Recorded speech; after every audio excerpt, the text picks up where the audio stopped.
Honestly, I didn't really learn too much about the Black Wall Street massacre in like school, like you would expect. Like I mean, I heard about it, and then I probably had one teacher. When we talk about stocks, ETFs, mutual funds, and crypto, My crypto pick for the week is Flare Network or Songbird Network. We can't copy the greed that we see in other communities and expect to be any better than what we have been or any better than the rest. we're not gaining time, we're losing time. So as time progresses, a stock may be slow money, but it's progressive money. And that's what we had to think about, which is about delayed gratification. Just being asset savvy, knowing the different ways that you can make your money work for you, being self-sufficient. The US dollar in Asian community circulates for 28 days. The US dollar in Caucasian community circulates for 26 days. Meanwhile, in the African American community, the dollar circulates for 4 hours. It's just different.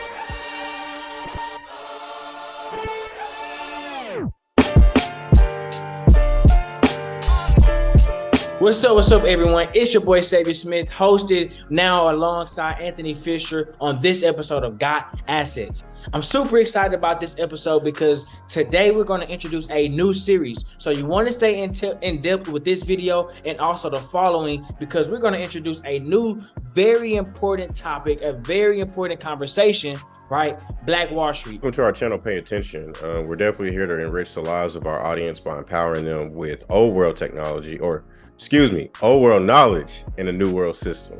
Yeah. On this YouTube channel, you're going to cover topics not limited to, but including crypto, real estate, stocks, mutual funds, and any other modern day assets that we have access to in the 21st century. Yeah, so you already know what time it is. Our weekly vocab word for this week is asset. So take 10 seconds to find the word mentally, and then type in or write your definition down, and make sure you type in your definition in the comments and get some of that chat going down in the comments. We definitely read those comments. What's up, y'all? It's Justice here in my very own Hideaway in a Nickel Airbnb, located here in Houston, Texas. 3-bed, 2.5 bathroom. Let's take a look. See, this one looks nice. Gotta put the mirror in there. Even got a mini fridge in case you want to bring some wine in here. Here.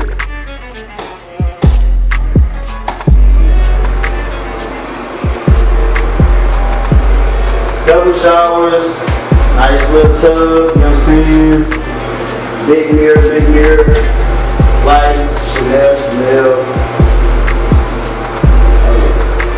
A little Bob over here, you know what I'm saying? Check out Bob. Big Astro World, you know what I'm saying? I'm a huge Travis Scott fan. You know what I'm saying? You might see something else. Yes sir. And right here, we got the first guest bedroom. Alright, something simple, something slight. You'll notice they're both the same. Over here we got a half bathroom. Nothing to really look at. Here we got another bathroom. Saying something slight. Real simple. Alright, hold on. Got my boy Ray and the Blues Brothers. Got him, that's from Ray. Over here, life is beautiful, you know what I'm saying? Big screen TV, every room, gotta have it. Right here you do your makeup, how you want, you know what I'm saying? All the lights bright, it's too easy. Let's see.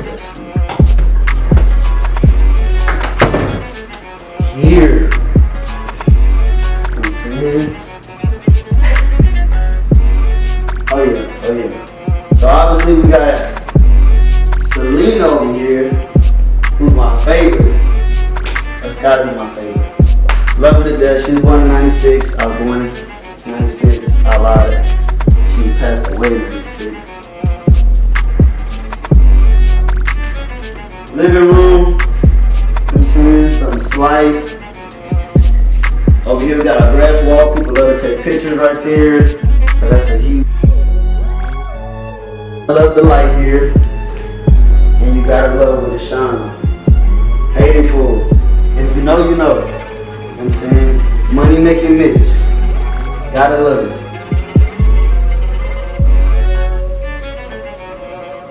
But yes, I want to thank y'all again for checking out my Airbnb. If you want to book it, just let me know. How to Win a Nickel. Also follow me at Heavy on Assets.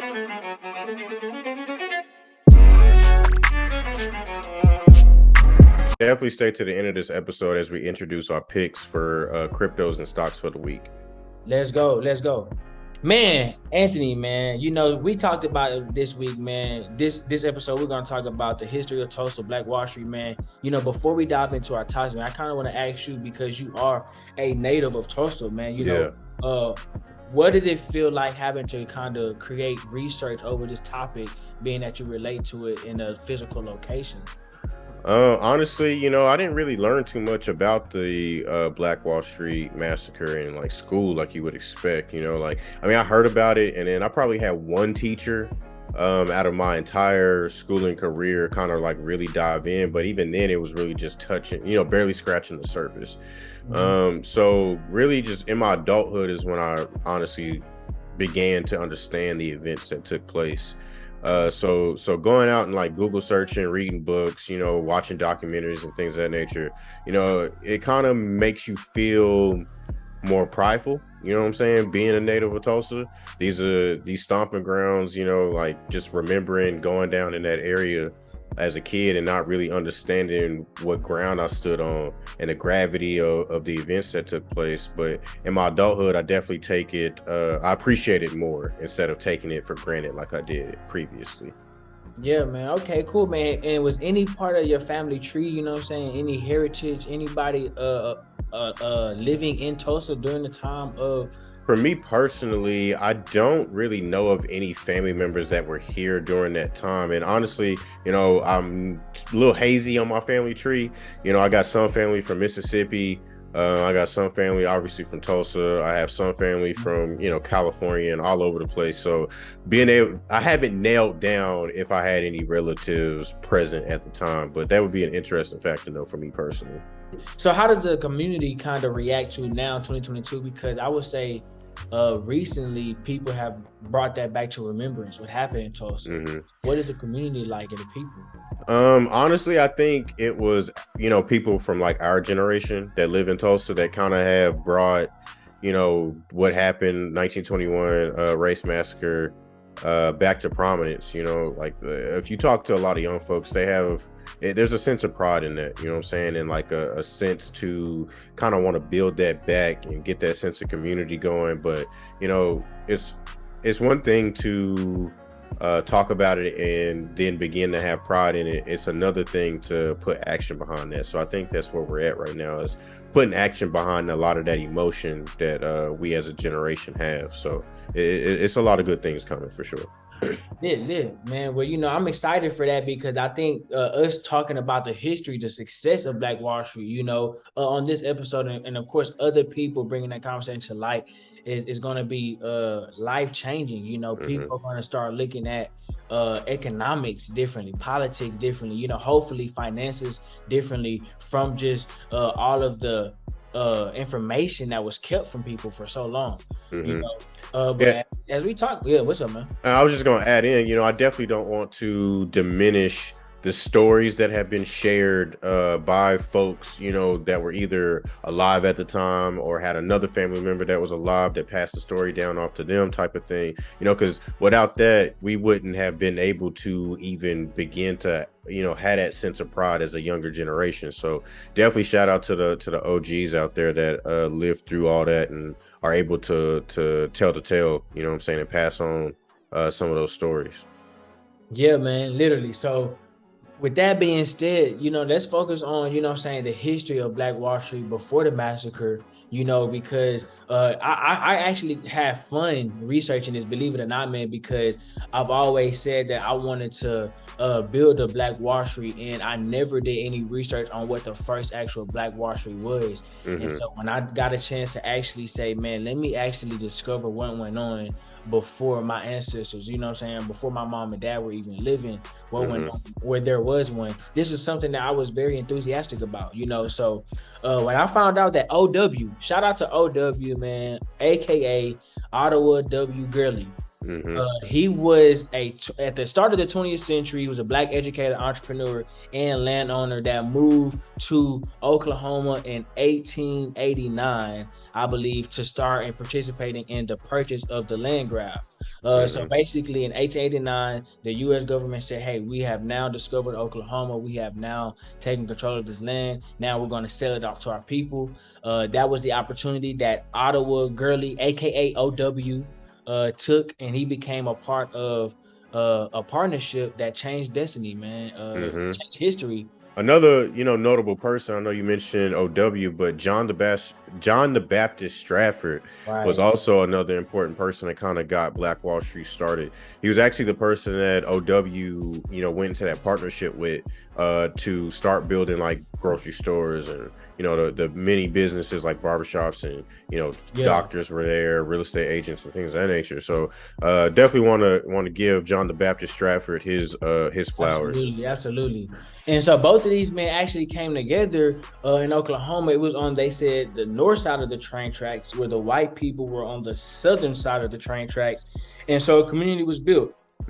Like Anthony just said, they started actually developing schools, grocery stores. We're talking about churches. They even had a Black private practice out there for doctors and dentists. And it was something that grew into a circulation of finances within a Black community. It was clearly ahead of its time and unheard of, and a lot of people probably were not aware that this was going on at the time until you heard by word of mouth that this was going on. And people were like we said, going to Oklahoma, not just for the land being sold to people, but also the oil rush. There was a newfound look of wealth, oil. So you have a lot of businesses. We're talking about these tycoons of metal, of very important industries coming to produce or transport this oil back to whoever needed it. So we're talking about so many people coming to an area and Black people being in a position to profit because of the ownership of real estate. And I think that highlights an even bigger piece about how Black Wall Street was successful. Obviously, you and I weren't there, so we're just making observations. But it seems like community, a sense of community was at the core of all of that. You know what I'm saying? Like, yeah, if it wasn't for OW and John the Baptist, like saying, okay, let's section out this for, this piece of land for this business, this establishment, things of that nature, and helping people, their businesses in a successful and safe way. That sense of community, if that wasn't there, I honestly don't think Black Wall Street would have been as successful as it was. So keeping that sense of community at the heart of everything is very important, and we should keep that lesson in mind as we go on to build our own modern day, Black economic structures.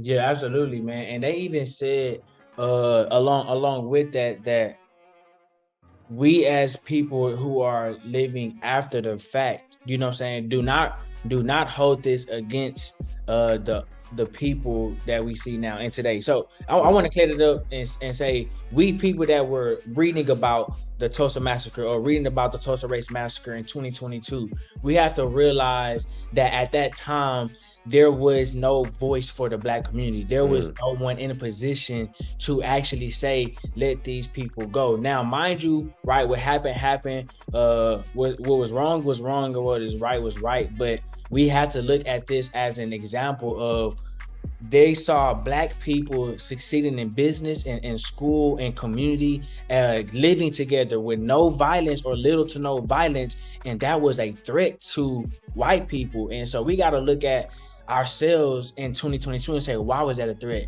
Because if we as Black people can actually understand the value of education and true education, you know, not formal education, but self-education, the value of Black ownership, Black businesses, you know, like they said, if we had in our hoods, you know, off MLK, and it's crazy, in almost every state, there is a street called MLK. In remembrance of Martin Luther King, but that MLK is more than likely 9 times out of 10 in the hood, in the slums of the community. And so I want to just kind of highlight MLK for a minute. What if on that street of MLK in Oklahoma, in Texas, in Florida, in New York, and California, wherever MLK is, we as a community started owning these grocery stores, these businesses. We started bringing and we started bringing money into our communities instead of going out to communities and spending. Because when we're looking at other communities like white communities, Asian communities, even Hispanic communities, these are Hispanic-owned businesses, these are Asian-owned businesses, these are white-owned businesses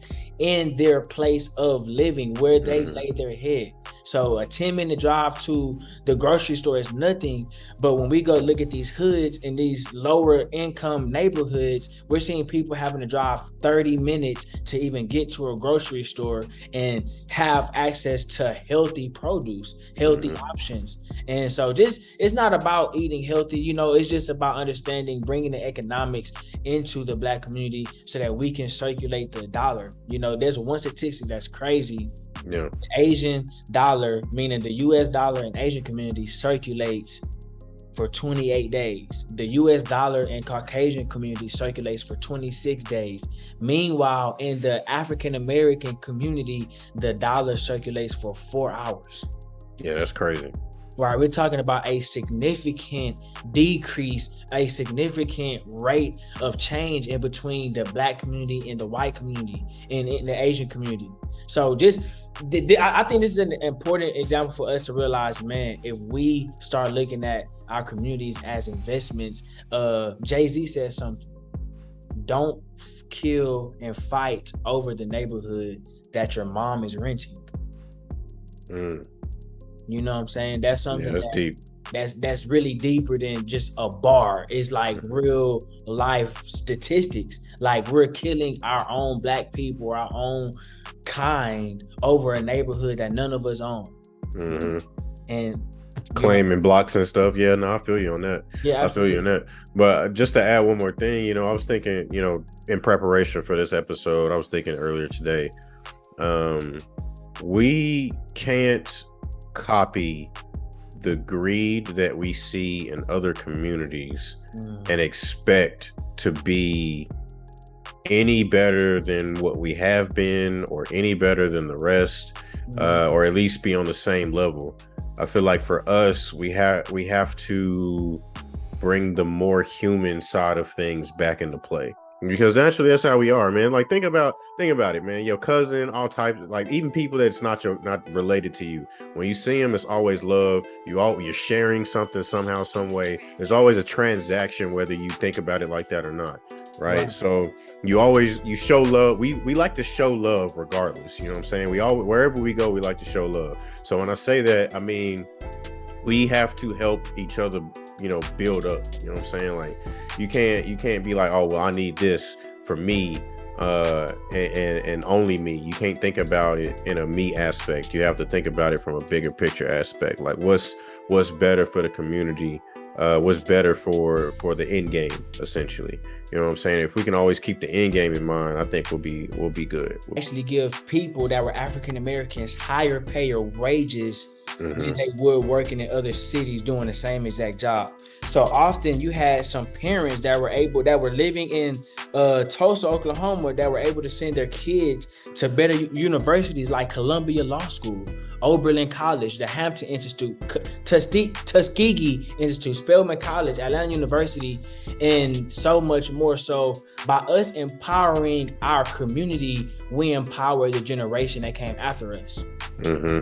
Yeah, that's important, especially with, you know, the more educated your population is, the greater the opportunity, you know. So the fact that these businesses, these local businesses were making enough money for you know, for those families to afford sending their kids off to college. I mean, obviously in the grand scheme of things, how much college cost then versus how much it costs now is way cheaper in the grand scheme of things. But however, that was still a lot of money for them to basically pay for an education and pay for their kids to go off and get higher education, which was unheard of at this time, especially for African Americans. So that's really important. Following the growth of Greenwood Avenue in Tulsa, Oklahoma, otherwise known as Black Wall Street, actually Booker T. Washington was the person that gave it the name of Black Wall Street in 1921. So we're talking 30 years after the first building was built. We had the Tulsa Race Massacre happen. That's when a white mob began to rampage through some 35 square blocks, decimating the community, known proudly as Black Wall Street. So you had armed rioters, local police that were looting, burning down businesses, homes, schools, churches, a hospital, hotels, public libraries, newspaper offices. So we're literally talking all these businesses that were created were being burnt down after Memorial Day. As a matter of fact, you know, and some historians say that as many as 300 people were killed, but the total damage was far greater. Over 1,200 homes were were lost. Over 10,000 plus individuals lost their homes, and so much more. So the Tulsa Race Massacre was a very tragic and a very sad instance of people abusing their authority or power that they believe they had because of the color of their skin. And so we saw this as a result. Yeah, and they effectively hit the reset button for Black culture. You know what I'm saying? And we're still feeling the effects of it today. So this is a major event in American history, not just Black history or Black culture, anything. This is American history event. Yes, and there is in May 2021 we had 100 years after the massacre. They had a 107-year-old Viola Fletcher who testified before Congress. She remembers the event like it was yesterday at 107 years old. So make sure if you guys just want to look at more into what happened, what the Tulsa Race Massacre is, what went down, you know what I'm saying, what was Black Wall Street, who were the people that created this neighborhood for the Black community, definitely check out the description below. But now let's talk about modern day investing. We talk about Black Wall Street, right? How can we create? Because now, Anthony, I feel like our problem as people that are focused on educating the Black community is getting people to realize the significance of wealth. You know what I'm saying? The significance of financial freedom, financial literacy. So when we talk about modern day investing, you know, how do we apply that to 2022 after knowing what went on in 1921? Yeah, I mean, in modern day investing includes modern day assets. You know what I'm saying? So, you know, obviously you have some investment vehicles that have been around for a while, like stocks and ETFs and, you know, mutual funds.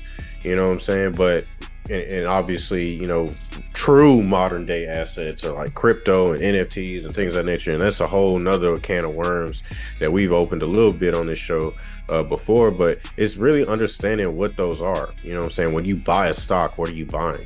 When you buying an ETF, what are you buying? When you invest in a mutual fund, what are you investing in? Like knowing what you're putting your money in matters, right? Not just throwing it away, because obviously if you don't know what you invest in, you might as well, you know, throw your money in a trash can, honestly. So, you know, like going back to, you know, stocks, what are you buying when you buy a stock? Well, a stock is essentially a representation of a piece of ownership you own in a company. So like Apple, you know what I'm saying, or Facebook, or, you know, MasterCard, or, you know, PayPal, just to name a few. You know what I'm saying? When you go to some of these apps that are available to us now and you press the buy button on an Apple stock, you have to know what are you buying? You know what I'm saying? What are you putting your money into? When it comes to ETFs, you know what I'm saying, it's a little different than the stocks. ETFs are essentially a basket of stocks. You know what I'm saying? So think of Apple, Tesla, Microsoft, they may all be included in an ETF. You know what I'm saying? And that value of that ETF that you bought into represents a percentage of ownerships that you hold in that ETF or that investment vehicle that is an ETF. Right. And mutual funds, same thing. You know what I'm saying? Like a group of people come together to commonly invest in a particular market or a particular venture. You know what I'm saying? Understanding what mutual funds look like, and there's rules that govern each one of these investment vehicles, and they're all governed a little differently. You just gotta, again, know what you're buying and know the rules of the game that you're now agreeing to play. You know what I'm saying? And the same with crypto. When you buy a crypto asset, you better know what you're buying, especially with how prominent scams are in crypto. Scams are prevalent in all of these asset vehicles that I've mentioned, but they're really highlighted in crypto. And we'll touch on scams in more detail in a different episode, but you know what I'm saying, I just want to emphasize the fact that when you go to invest, just don't just invest in something because you see everybody on social media investing in it. You know what I'm saying? Like, that's not really smart. You know what I'm saying? So doing your own research matters. Understanding what you're buying matters. Understanding why you're buying something matters. And how to keep it safe matters. So absolutely. Just touching on all of that, you know what I'm saying? And when we talk to the minority community about modern day investing in stocks, ETFs, or exchange traded funds, mutual funds, or crypto, we want you to understand something that the minority community often passes up on, and that's delayed gratification. See, when we're investing in stocks, when we're investing in real estate, when we're investing in crypto, when we're investing in NFTs, when we're investing in ETFs and mutual funds, we have to get into a mindset that is unusual to how our normal way of thinking is. Meaning, we can't think about this investment as a regular transaction that we may do once a month or once a week. Like, buying a stock is not like putting gas in your car, right? You have to understand that I'm buying this stock or I'm buying this investment for the potential of a return years down the line. And why should someone like me wait for a return on something years down the line when I need money now? Right? That's a very important question. And the most important answer to that question is time. Right? Your time is the most valuable asset. So we're talking about our money that we make as individuals, whether you're making $1,000 a month or $100,000 a month, right? Our time is important to us. And when we talk about stocks, ETFs, mutual funds, and crypto, these are opportunities for us to make money as seconds pass throughout the day, as days pass on the week, as months pass in the year. And that's something that we have to take account for, because every single day there's something new that's charging us, right? If it's not a federal tax, it's a store tax. If it's not a store tax, it's a tax on some bills, some expense we have to pay, and we're always getting taxed for our money. So having a opportunity, a stream of income, another source of revenue that's making you money as time progresses, because we're not losing time. We're not gaining time, we're losing time. So as time progresses, a stock may be slow money, but it's progressive money. And that's what we had to think about delayed gratification. Is I'm not focused on a return now. Although I do need to get paid now, that's why I have a 9-to-5. That's why I have a side hustle. That's why you do these things. But you have to put yourself in a mindset to condition. I have to have something growing for me. Think about your investment as a plant. It's growing for you as your years go on. So you have a plant for a bamboo. Great. Bamboo is not going to be tall the first 2 to 3 years of its growth. But in that 4th year, that bamboo is going to sprout 15 feet above ground. So treat your stocks as a bamboo plant. You're going to make that investment in 2022, at the end of 2022, going into 2023. But in 3 years, while you're in school, right, for my college students, while you're working a job for my 9-to-5 employees, while you're working and hustling, which is what you're supposed to be doing, right, you have something that's helping you without you thinking about it. And that's delayed gratification, understanding that I'm setting myself up for success in the future, not success today.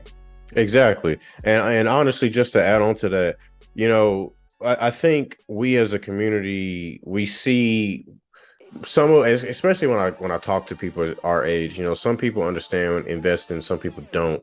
But what I always tell people, regardless of how I feel that they either look at investing or don't look at investing, is never invest what you're not willing to lose, right? Because social media likes to paint investing as, every play is a winning play. You know what I'm saying? Every stock is a winning stock. Every crypto is a winning crypto. And that's not reality. That is not reality, right? Like, not every play is going to be successful. However, what you do to make sure most of your plays are successful is doing your own research. You know what I'm saying? So that's two things, right? It's doing your own research, you know what I'm saying? And regardless of how much research you do, there's still a chance that it could go the wrong way, right? But also, too, don't put in what you are not willing to lose, because regardless of how good of a play might be, there's still nothing's guaranteed.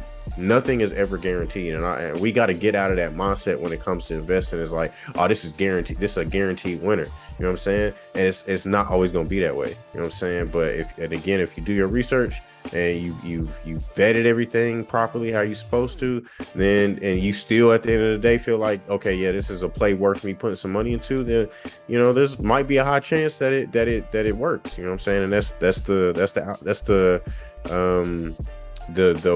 wanted outcome. That's the desired outcome. So right, that's something I wanted to add. Yeah, and that's basically making a calculated risk, right? When you're investing, understanding with anything you do, you can make any risk, but they do have some risks that are called calculated risk. And a calculated risk is a safer risk, believe it or not. And when he said that you want to invest what you're willing to lose, think about your expenses from an eagle eye perspective, right? Some people may say, man, I don't know if I can afford to invest $100 into a stock or $1,000 into a crypto. But you want to look at your expenses and saying, wow, any money that I've spent in the past on anything, shoes, clothes, fast food, snacks from the corner store, whatever you consider an expense, think about all those numbers adding up and saying, wow, I actually do have the money to invest, but I'm spending it on the wrong investment. Right? Those chips were an investment. You invested $1.29 to those chips.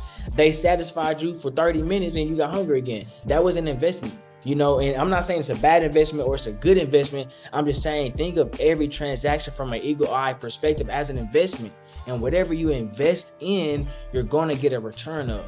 So if you invest in fast food every day, your return is going to be weight. If you invest in going into the gym every day, your return is going to be the results that you want. If you invest in reading, if you invest in, think of everything as an investment, you know what I'm saying? And that's going to give you your return. So like he said, what you're willing to risk, the time, think of it as a return. Think of it as the money. Think of it as a return. Think of it as a research. You're going to be able to meet new people, have new conversations, you know what I'm saying, with new information, and get away from circles of people that aren't looking for new information.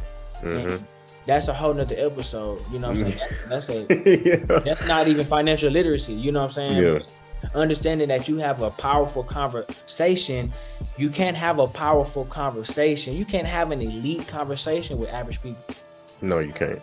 You can't. So it's all about, investing in yourself and putting yourself in a best position possible to make a better opportunity for you and your family and your loved ones. So definitely wanted to highlight that. But the purpose, the true purpose of being investment savvy, if you will, or asset savvy, is having a general education about most of these investment vehicles.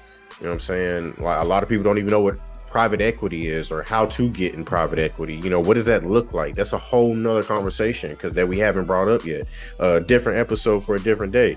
You definitely want to be self-sufficient. You know what I'm saying? Like, a lot of people, most people work 9 to 5s, and nothing is wrong with a 9 to 5. I have a 9 to 5. You know what I'm saying? I went to college to do what I do. on a daily basis. I love what I do. However, that doesn't define my entire purpose. You know what I'm saying? There's plenty of other things that I would love to do with my time, but right now I'm spending that working my 9 to 5, bettering my skills in other areas. But the end goal is to be self-sufficient. You know, and what does that mean? For me personally, being self-sufficient means that, you know, I'm not working for someone else. I do dream to start my own company, my own tech company. You know what I'm saying? And start that legacy or add that piece to my personal legacy and my family legacy. I want to contribute back to the community. So what does that look like? You know what I'm saying?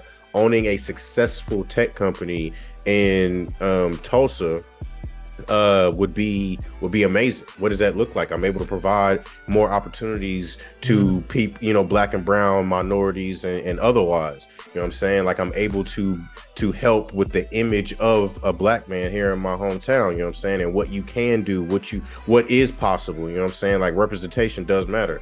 And things of that nature. So, you know, just being asset savvy, knowing the different ways that you can make your money work for you, you know, being self-sufficient, even if you did continue to own a 9 to 5, you know what I'm saying? But being in a position, or not own a 9 to 5, but work a 9 to 5, but always being in a position to say, you know, if this place went bankrupt today, am I still good? You know what I'm saying? Or am I going to be hurting for that next check? You know what I'm saying? So again, you know, just being self-sufficient. And then always, whether you own a company or you're not, you're just you're still a citizen of a company, or not a company, of a community. So, you know, just giving back, you know, to your community, however that looks like, however you decide to give back. Everybody has different means of doing that. But that's another important pillar that I wanted to touch on. And not to leave out resources for anyone that's looking for more information or more education on these topics, as in modern day assets, or even education in what they should be investing in, what is the best investment. Check out CoinMarketCap for cryptos, Bloomberg for stocks, Yahoo Finance for USA Economics, and TradingView for a more in-depth, enhanced view for people that want more personalized trading.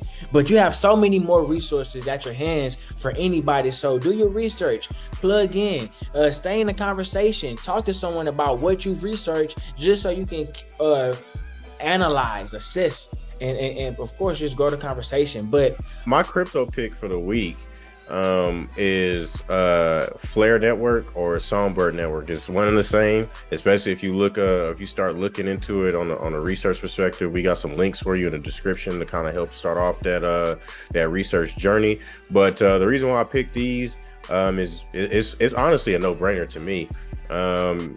Think of, you know, DeFi, NFTs, decentralized exchanges and things of that nature. This network has it all, and it does it at a very it has fast speeds, of course. Security is there. The fees to perform transactions are really low, and it's an up-and-coming network, you know what I'm saying? So that's when the opportunity is best, when not everybody knows about it yet. So check it out. Links will be in the description.